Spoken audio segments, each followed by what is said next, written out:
dinner tonight? Well, I hope that I have the answer for you. Hi, my name is Nelda Speller, an extension agent with Texas AgriLife Extension Service, more specifically, the Expanded Food and Nutrition Education Program. So today we're going to start our easy enchilada bake by layering our baking dish with 1 8-ounce can of reduced sodium tomato sauce and 1 10-ounce can of diced tomatoes with green chilies. Now you'll notice that I mixed the two so that we wouldn't have to have additional dishes, and it makes it really easy. The reason that I like to first add our sauce to the bottom of our layers is to help the tortillas that we're going to add in just a second from sticking to the bottom of our pan. You can easily use a non-stick cooking spray, but there really is no need to, because this tomato sauce mixture will do that for you. So once we've layered our baking dish with our tomato sauce mixture, we're going to take a 10-count package of tortillas, in this case corn tortillas, and begin our layers. Now, depending on the size of your baking dish, you may want to layer your easy enchilada bake at least twice. If it's a smaller baking dish, then you want to layer it at least 4 different times.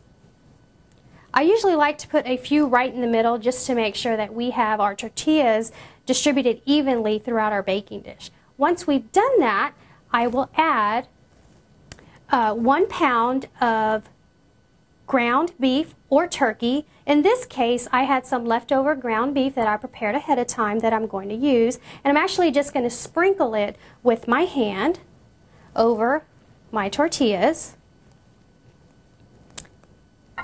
And this is a recipe that my mother actually taught me to prepare because enchiladas used to be a favorite dish in our household. And as I mentioned earlier, they are pretty labor intensive, and she said, I need to figure out a new way to prepare these enchiladas so that I don't have to spend as much time in the kitchen, and this is what she came up with. So once we've done that, we're going to add more of our tomato sauce mixture right on top.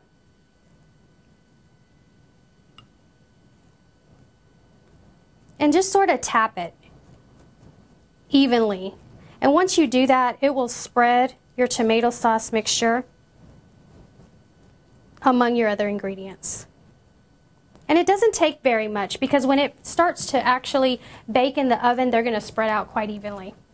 And finally, we're going to add reduced fat shredded cheese to our layer. This looks really good, and it smells really good already. So once we've done that, we're going to continue with our second layer to use up all of our ingredients. And as I mentioned earlier, you can actually layer it as many times as you would like to, depending on the size of your baking dish. And a couple in the middle, just to make sure that no ingredients sneak through the middle there. And then we are going to add our ground beef or turkey, as I mentioned earlier, because it is obviously lower in fat.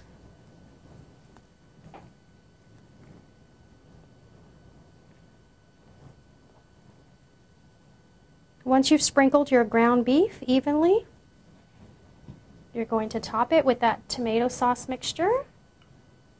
One last time.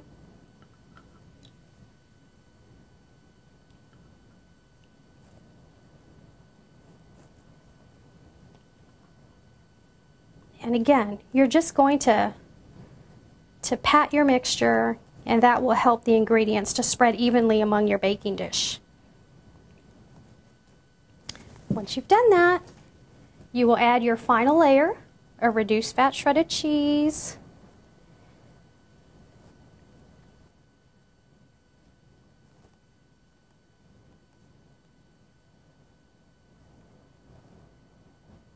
And we're all done.